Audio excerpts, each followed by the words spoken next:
Here's a process for your employee to create a badge. Let's say you are a designer in your organization. You can obtain a badge that would prove your role confirmed by blockchain technology. Once your company adds you inside L badges, you should get an invitation email. If you do not have a LutinX account, you can follow the instructions and create a new one.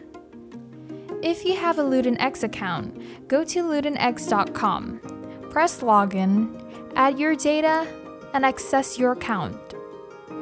Press Menu and choose Add Code. Copy and paste the code you received in the email. Press Confirm. Congratulations! Your blockchain credential has been issued. Check your email to see the confirmation email with the link for your L badge. Moreover, you can access every L links directly from the system menu, the booklet, job role. LutinX.com, your digital innovation partner.